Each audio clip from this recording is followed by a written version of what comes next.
Welcome everyone to another episode of Zoom Action KSR's basketball breakdown show on YouTube. Myself, Zack, and I'm joined as always by Brandon Ramsey. Stephen Peak is in the back doing his production. He might pop in at the very end with a 90-second rant on the officials from Tuesday night's game against Georgia, which is what we're going to be talking about today. Brandon, let's go ahead and cue up the first play here. So we've got, there's two different of lines of thought here that Brandon and I were talking about this with this play beforehand.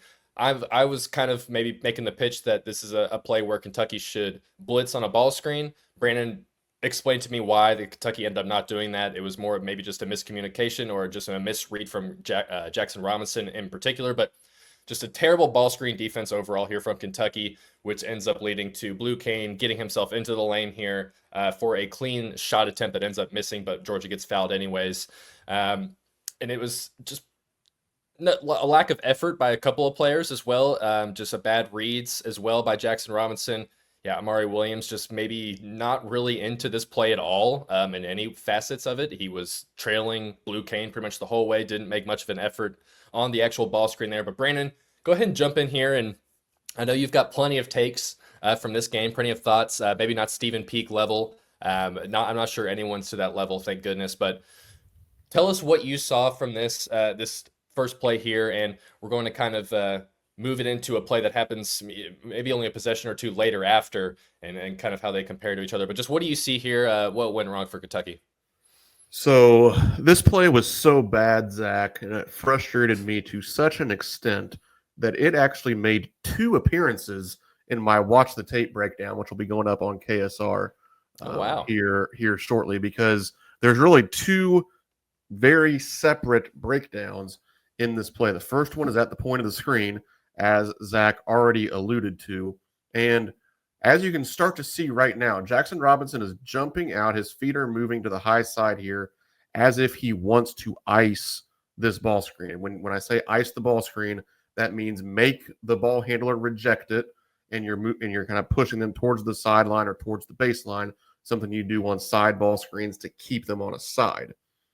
That's why Amari Williams is kind of over on this side of the ball screen, because Jackson Robinson is supposed to be forcing Blue Cane down this way. Well, the one thing you can't have happen when you're trying to ice a ball screen is get beat over the top. Jackson Robinson's just a little too slow, a little too hesitant getting out here, and Blue Cane's able to attack that high hip, that high foot, and get down here into the paint. So that's problem number one, is bad ball screen coverage, which we know is a theme and an issue with this Kentucky team at this point. Absolutely.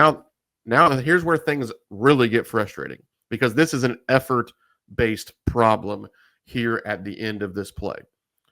Blue Cane goes to lay it up, gets a little contest here from Ansley Olmanar. Everything's fine right now.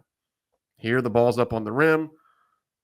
Kentucky has, I would call it, 4 blue jerseys inside of the nearest white jerseys. Right here, there's 4 blue jerseys, white jersey, white jersey. You have our 7-foot, top 10 defensive rebounding percentage, all these fun statistics. This guy, now watch Amari Williams once I press play. He moves about as much as Zach and I did just now. He didn't go anywhere. He just stood there. He made no contact as his man went from on the outside of Amari Williams to on the inside of Amari Williams to go try to rebound the basketball. And then also Ansley Olmanar did a good job of trying to he made Blue Cane miss the shot, but then watch where he ends up as Noel kind of leans on his back here. There's not much, this isn't a foul. He's just getting out physicaled. Watch where Ansley Olmanar and Jackson Robinson are right now. The only way they're getting this ball is if it goes through the net, which the last time I checked is not a good thing. We don't want the ball to go through the net. We have 2 guys that are standing it's like the baby birds in the nest waiting for mama to give them some food. And they're just standing underneath the net waiting for the ball to come to them. You will never get a defensive rebound standing underneath the net. You're only going to get made shots, and that's no good. They rebound it, and you foul. So not only did we mess up the ball screen, but then there's poor effort by Amari Williams, and then poor positioning by Olmanar and Jackson Robinson here on a missed rebound attempt. And guess what? It leads to a couple points for Georgia. And Zach, if you have some more thoughts, you can throw them in as I fast forward to the next I think play. Amari actually got lucky there because I believe Ainsley got called for that foul, and it would have been Amari's fourth, maybe his fifth actually at that point. But they ended up tagging that foul on Ainsley. But yes, what we saw from Williams right there, that was not a one-off situation because we're going to see something very similar right here. And I'm sorry to pick on Amari. I think if you've watched the show, you know I really enjoy watching him play basketball, but there are times where it just looks like he kind of forgets that there are other people on the floor here. As you see, just kind of a very simple handoff here between Santo and I forget Georgia's player's name there, but you let this guy have that shot. That's not a bad shot to give up if you're Kentucky at all by any means. But here's the issue: is the only person boxing out on this shot is Travis Perry, who is 5'11" on a good day. He's the only one boxing out here. Ainsley Almanor immediately gets himself just in kind of a bad situation where the second the shot goes up, he's just not in good position. He's face to face with Asa Noel, and it just leads to him basically getting pushed into the basket. But the main issue I see here is Amari Williams just has no effort to go after this rebound here. He does not put a body on someone. He should know immediately right now that he needs to slide his feet over to the left there, and if anything, put his butt into Ainsley Almanor's butt, and that way he can keep both those players out of the paint and go grab this rebound because the ball lands inside the paint. There's still maybe 3 or 4 feet of space there where Amari has to go and recover. But this is a ball that your 7-footer should grab every single time. And he does it. It leads to another offensive rebound for Newell and just more scoring opportunities for Georgia. Brandon, I was the one, I called this play as well. This is the one I wanted to include just because of how annoyed it made me. What were your thoughts on this play when I showed it to you a few minutes ago? I think this is a perfect encapsulation of something that I've talked about really throughout the season. I've thrown this terminology around. I talked about it with Sean and Steven on the KSR watch along last night during this game. Is that when I was coaching, we broke down rebounding into 2 different roles that rebounders would have. We had what we would call hit and stick guys, and then we had what you would call hit and get guys. Now, first most important point is notice that both of those roles begin with the word hit. And that's something that I think Kentucky needs to start doing a better job of, not being overtly, dirty, not being overly physical, not getting foul calls for no reason, but you have to make the first contact. You have to move opponents away from the rim. Like when I talked about the baby bird analogy, where we're all standing under the rim watching for the ball, you can't run towards the basket for a rebound. You need to move and carve out space away from the basket. So the reason I bring that up, Travis Perry and to a larger extent, and Ainsley Almanar to a lesser extent, are actually doing decent jobs here acting as hit and stick guys. Travis Perry has blue cane boxed out. He ain't getting this rebound. Ainsley Almanar, it looks a little unconventional, but I give him credit for being in hand-to-hand combat, and he's at least trying to make sure that Austin Noel does not get this rebound. It's not the greatest execution, but I give the guy credit for working pretty hard to try to make that happen. The issue is that Amari Williams is always going to be your hit and get guy because he's supposed to be one of the best defensive rebounders in the country. Now, in fairness, I don't expect him to come out here. I don't really want him to come out here and hit Santos Surreal 18 feet from the basket. He just needs to go get the ball, and there's no get to anything that he does here. You have 2 guys working pretty darn hard to keep the Bulldogs off of the offensive glass, and then you just get no effort at going to get the ball. And I know, and I said this to Zack off air, our depth perception's a little bit off here. I get it. Amari Williams isn't as close to this ball as we probably think that he is, but I promise you he isn't that far from it. And when you have 2 guys working their butts off to try to keep their guy from getting the ball, you need your guy that's averaging 8.2 rebounds per game after a crappy performance last night even. You need him to go get that ball. And that's what's so frustrating about this clip is that you have 2 guys working hard and 1 guy standing and watching, and it leads to another foul and a couple more points as Kentucky kind of lets the game slip away here. Kind of just goes back to this, the lack of aggression, some softness, the unwillingness to maybe make the dirty plays. And that's kind of what we're about to get into here in these next two plays that we're going to run from the Georgia game. And these are both coming from the first half. So the first one here, I'll kind of set the scene.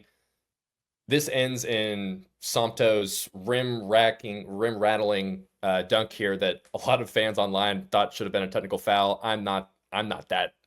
I think that's a little ridiculous if I'm being honest, Brandon. Like, I understand that Brandon Garrison's gotten a tech before for saying and one, but I don't think anything Somto here warranted a technical. So, but that was kind of a side rant. But you just see Kentucky get bullied around in here. Brandon Garrison, especially, just getting out physicaled on his way, letting Somto push him around. Again, you've got Ainsley Almanor fighting in there, but he's just not big enough, not strong enough to contend with a guy like Somto. I mean, there might be 1% of players in the whole country that maybe are, strong enough to contend with him. But this is just Kentucky kind of just lying back and letting Georgia's big men dictate how this game was going to go. And this was kind of the start of the issues that we saw the rest of the way. But Brandon, take me into your mind. What'd you see here on this play? Well, the main reason I wanted to show this one, Zach, was just to kind of set up the next clip, which we will get to. But it's just another example and an early example from the game of their tenacity on the boards compared to Kentucky's. Santos Real makes the first move here. I mean, as soon as that ball goes up, he's fighting his way to the front of the rim here. And yeah, there's some physicality there. Like, does he kind of pull Brandon Garrison to the side a little bit? Yeah, maybe, but there's constant hand-to-hand combat in the post. There's constant hand-to-hand combat on the boards. There's just one guy that's a lot more physical than the other in this instance, and he gets himself in a position to rebound this ball when Brandon Garrison never really dictates anything to Santos Real. He needs to be putting the full weight of his body against Somto, trying to move him away from the basket, and especially early in the game, like if that means sending him flying a little bit one time, I'm not so sure, at least in hindsight, that would be the worst thing.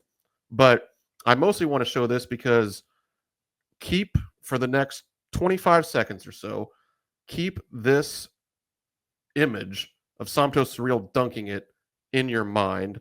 And Zach, if you want to fill a little bit of airtime as I move along here, let's do that. So this is a play that we're about to show next. I remember watching it live as it happened, and I even typed on KS Board. I said, Andrew, go up strong, dunk the ball, act like the rim has stolen money from you. It's taken your girlfriend. Act like it. Santos Surreal did on the other end. Yeah, fiance. Yeah, sorry. This is just one of you can let it play, Brandon. This is one of the more soft, weak plays that you'll see from in a high level game like this. Andrew Carr gets set up perfectly. He does a great job here. He seals off Newell. He gets himself literally the entire paint to himself. Amari Williams makes just the easy, simple pass that he's made 100 times this season. Andrew Carr has a full runway to go up for a dunk, and he doesn't even try to dunk this ball, if we're being honest. This is him. You and Steven were kind of saying he's just trying to place the ball in the hoop over top of it and drop it in. And the result is you've got a guy who actually cares in Austin Newell and is powerful and strong and athletic, who can recover and make up that time. And he does so quickly that it's just Andrew Carr didn't stand a chance if he's going to go up acting like he's trying to lay this ball up. So it was a tale of two sides. It's symbiotic of, or whatever word I'm trying to look for there, of kind of how this played out on both ends. For Georgia, you had them being super aggressive and wanting to throw the ball as hard down the hardwood as they can and put holes in the court, whereas Kentucky was just trying to make sure that their footprints, their feet weren't leaving any footprints on the court by the time they were walking off. So Brandon, I know that you've got some thoughts on this one. This play genuinely did make me upset when I saw it live, and it's even making me more upset now that I'm talking about it. But Brandon, what did you see or hate from this play that you wanted to chat about? Yeah, it's just such a contrast between what we just saw. Again, I asked the viewers to please try to keep that image of Santos Surreal shaking the rim in a way that I genuinely haven't seen since Shaquille O'Neal. That's why they called him Baby Shaq at Overtime Elite. But I mean, that guy went up. You would have needed, 5 world's strongest men competitors in order to keep Santos Surreal from dunking that basketball. Heck, I forget if it happened before this play or after this play, when it happened in the game. It's all a blur of badness in my mind right now. But I mean, to punctuate the difference in physicality between Andrew Carr and Santos Surreal, Andrew Carr got called for a flagrant foul on a shot in which Santos Surreal made the basket at one point in this game. That just shows the strength difference between these two guys. And I'm I genuinely hated not that foul sitting call, by here. the way. I hated that intentional foul call. Yeah, But that's it a was different bad. thing. It was bad, but that's it still drives the point home that Yes. and I'm really not trying to sit here and demean Andrew Carr. He's done a lot of great things. He's one of the best basketball players on this team.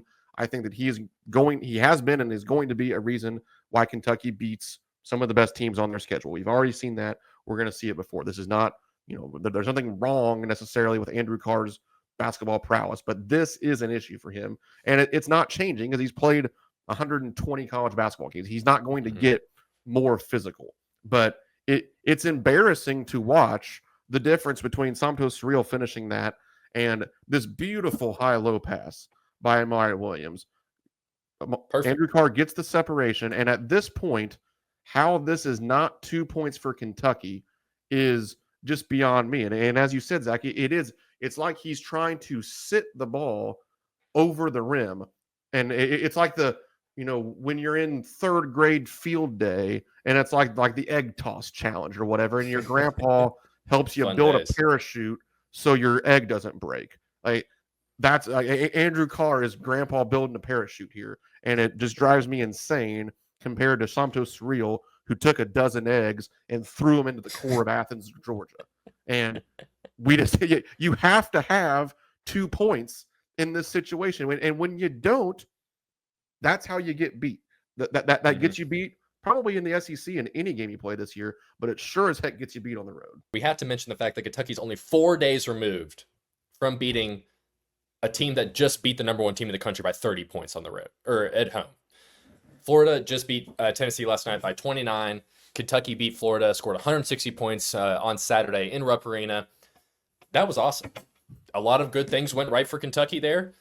We're going to at least show a little bit of it.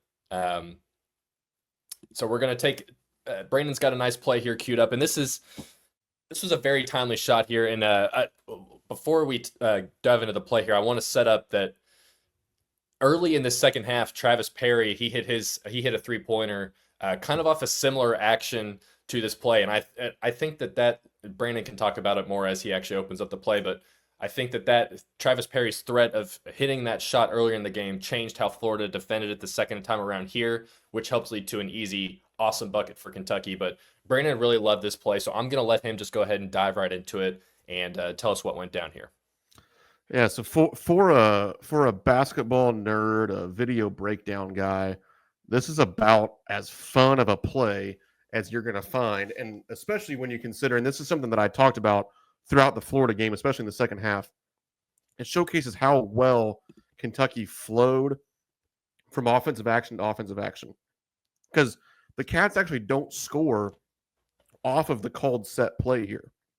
They score once they flow into just kind of their traditional motion half-court offense. But as I said in my Twitter breakdown of this play, what my mind sees is wide horns, Peja exit. And what everybody else sees is just beautiful basketball, which is great. But so the wide part, just to break it all down for everybody, you get this kind of initial high screen here from Brandon Garrison for Kobe Bray to come off and get a catch. So that's the wide part. Now we're into horns, which most people watching this probably recognize. 2 guys at the elbow, 2 guys in the corners. So now we're in horns, and we feed Brandon Garrison. This is a Peja action, which like Peja Stojakovic. And as Zach mentioned, Travis Perry scored off of this Peja action before. So he sets this little back screen. Kobe Brea curls to the basket, and then Travis Perry comes off the handoff. He made the 3 behind the handoff when Florida went underneath earlier in the game. This time, probably could have shot it again, honestly. The guy goes up through and under again, but doesn't get it, and then that's an exit screen. as Ansley Warner kind of pins in for him. Kobe Bryant coming off to the corner. Overall, Florida does a pretty good job of covering that up. We're down to 11 seconds in the shot clock here. So, but instead of kind of panicking, instead of pulling it out and setting a high ball screen, instead of looking over to Coach Pope and saying, all right, what do we run next? They just flow right more into more offense. Travis Perry hits Brandon Garrison here, and then we're into some split action over in the over on the wing. You hit Kobe Bryant, who potentially could run off of a screen from Brandon Garrison here. Walter Clayton Jr. is feeling the pressure because at this point, Kobe Bryant has probably hit He's five hot. threes in the game. He was hot already. Yeah, so he jumps out trying to keep him from going over the screen. Kobe can just stop on a dime, one dribble sidestep, and bangs home a beautiful three. So I'll let it run all the way through for our viewing pleasure. But this is just an awesome basketball play, awesome offensive execution. And like Zach said, it's important to remember this happened just 72 hours ago, or at least as we were watching the Georgia debacle. This was only 72 hours in the past. Everything that happened during that Florida game, it wasn't a mirage. It wasn't a dream. It happened in real life. Yeah, everything that happened in the Georgia game was real life too. But you have a clean slate now. You go to Starkville, and you have the same chance to win as you did against Florida, as you did against Georgia. I think more than ever this year is going to be very binary. You can't get caught up in how pretty some games look, how ugly some games look. You have to just look, did we win the game? Did we lose the game? And then move on and try to stack as many W's over the next 16 games as we possibly can. But here's my issue with the Georgia game is down the stretch, probably the last 10, 12 minutes of that game, you just really didn't see many actions or sets like this. A lot of I don't know what the stats say. It definitely feels like Kentucky tends to turn into isolation basketball when shots aren't falling. And I had a weird stat that I noticed that Otega Oweh's the three games where he shot the most free throws this season have all come in losses. Is that because when things are kind of getting in a pinch, Oweh and Lamont Butler does this as well, try and maybe take games over a little bit too much when the offense isn't flowing, and that results in them, getting to the rim and throwing up bad shots, maybe getting fouls, stuff like that. Or is it just a coincidence? I don't know.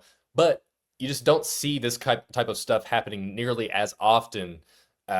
Once maybe if Kobe misses that shot, or maybe if he's 2 for 6 at that point instead of the 4 for 6 that he was, or the 5 for 6, do these type of plays still happen? Does Kentucky still try and get into these things, or are they pressing a little bit more? Is Lamont trying to take things over by himself?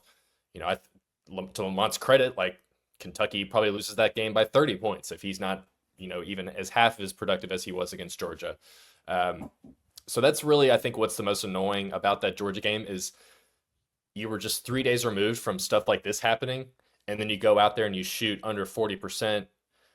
We've looked at the numbers. Kentucky, their three worst shooting performances from both the field and the 3-point line this season have all been in the 3 losses. The opposing team isn't even shooting that much. I think Ohio State and Georgia had 55 shot attempts each or something like that. The game just gets slowed down too much, and Kentucky doesn't know how to handle it, it seems. So that's stuff that can still be addressed going forward, obviously. But Brandon, I just wanted to make that point if you've got something else to build on there.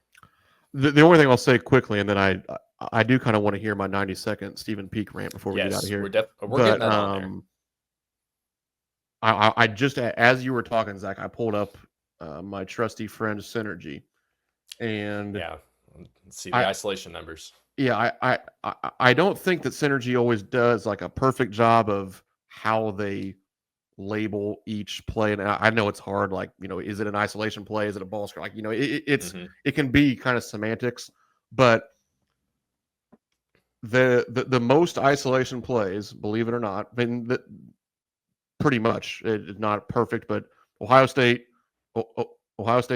Georgia, and then Clemson was by far the most, but Georgia and Ohio State are right there in terms of the isolation possessions.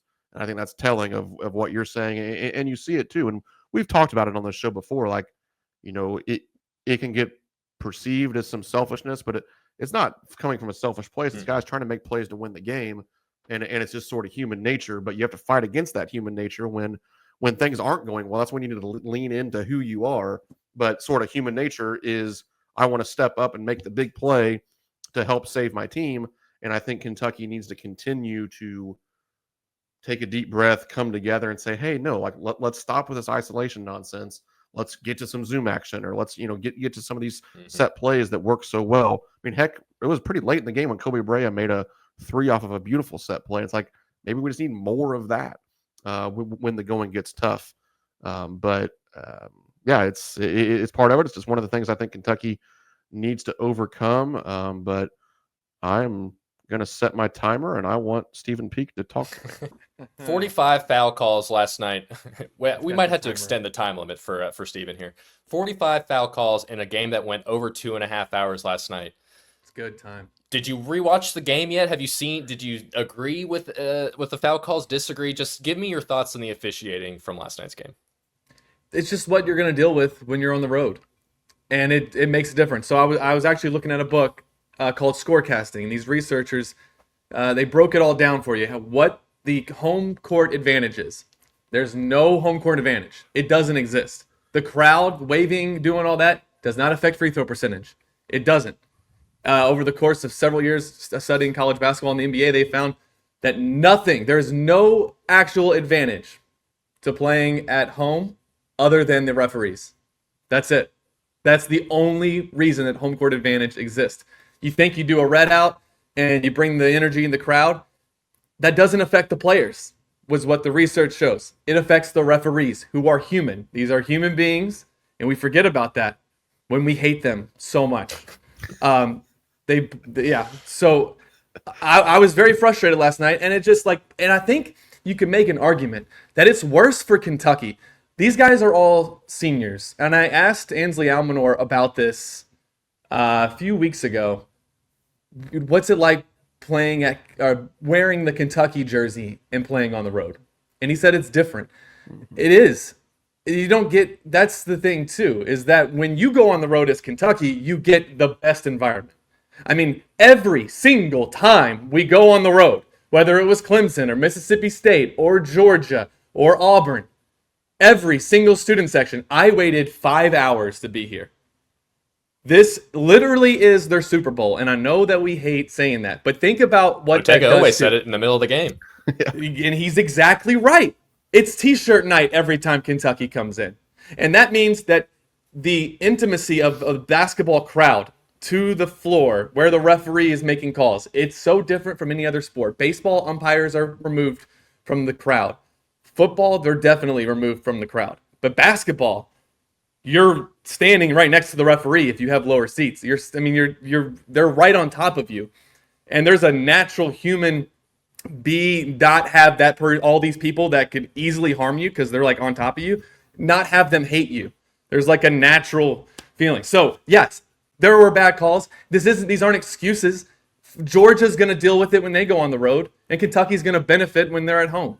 It's just the way Kentucky doesn't lose at home. It doesn't, do we not think we don't get a fair whistle at home? Or we get, I think we do. We usually benefit from the officiating. But we didn't last night. And it's frustrating too when you see a guy just flop because Jackson puts his hand, brushes the back of his, and the guy falls forward. We can't review that. Yeah.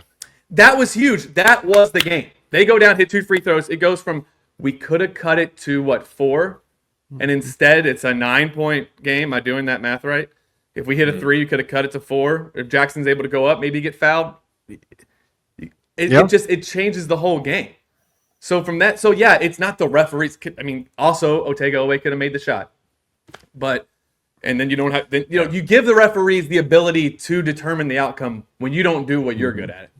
I feel like that's probably the best way to put it. Is the referees did not impact the game. Kentucky just needed to make more shots.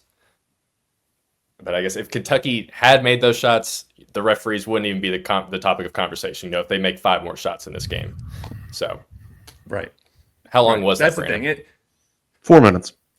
Oh, 4 minutes? Gosh, that's crazy. Oh. Sorry. Yeah, didn't mean to go that long. No, it felt like 20 seconds. You should have kept going. Yeah. No, I was frustrated last night, and even though you were frustrated? Barely. But I did I woke up today. I thought I was going to wake up. I was going to be in this sour mood because they lost, and I'm a little frustrated, but I predicted them to go 9-9. I had them losing to Florida, beating Georgia. We'll flip those. That actually works out better, I think. I'll take the win over Florida. So I'm not all that down. I do feel better watching you guys break down some stuff because it's a lot of it. I mean, seems fixable. Mm-hmm. How fixable do you think it is? And is it possible to fix it? I think some of the physicality stuff, I think that's hard to fix because, like I said, I mean, these guys are older players. Yeah, we're not talking. I mean, the only player that you're probably going to see potential market improvement in is Brandon Garrison. These other guys are 23 years old. They've played 115, 120 college basketball games. Andrew Carr is not all of a sudden going to start dunking like Santos Surreal, or Mario Williams isn't all of a sudden going to be this guy that goes and throws his chest into people's backs to go get a rebound. That's not going to necessarily change.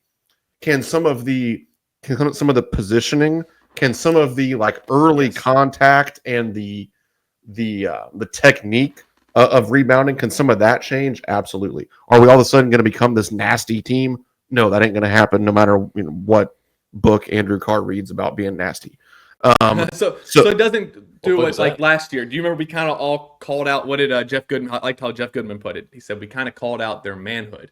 And then they go into Auburn and they brought the physicality. You don't think that's possible with a team with as many upperclassmen that we have? I think it's a lot more difficult, and it's certainly more difficult to sustain. I think sometimes you'll see, I mean, I think it's probably true with any of us. Like, you get called out for something, you're better about it for, if your girlfriend gets mad at you, you improve for a week, then you probably go back to acting like you did before. And like, that's just kind of because it's on the top of your mind, and then you sort of just revert to who you are. And I think that those sort of things, like, sure, yeah, if it wouldn't shock me if we're better on the glass against Mississippi State because they're going to spend 4 days talking about it.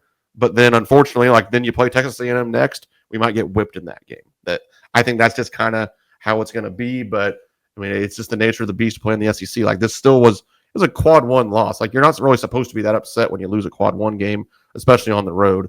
No. It's just the nature of the beast in the SEC this year.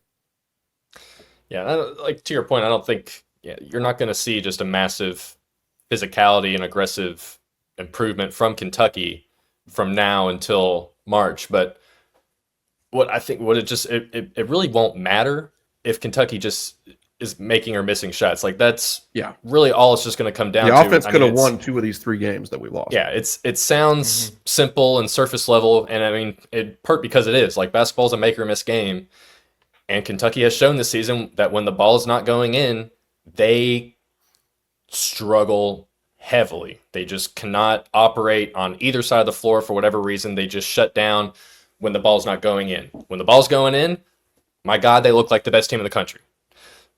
And I think that's why we really wanted to show that Florida game, or that Florida clip, was just to remind everyone that, hey, again, 4 days removed from beating a team that just absolutely dog-walked Tennessee by 29 points. Like, that stuff is not, like, that's not insignificant stuff, I don't think. No. I think that all matters, especially in a league where everyone's just going to beat up on everyone. Like, Kentucky's going to go in, they're going to have a road game this year where they go in and win by 15 points. Yeah. Georgia's going to have a home game where they lose by 20 to, like, Ole Miss or something or I think they actually already beat Ole Miss or lost Ole Miss, but something like that. Like, the point stands. Like, it's just going to be a game by game thing. Like, this is just the SEC. This is how it's going to go. A lot of teams are going to be physical.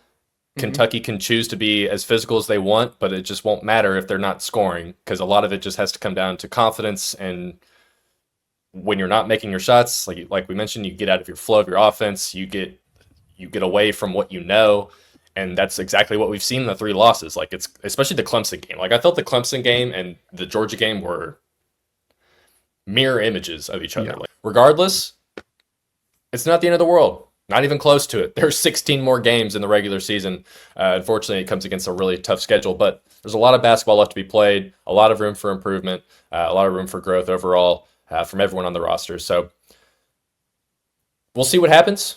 Go Cats. We'll see y'all next time, though. See you.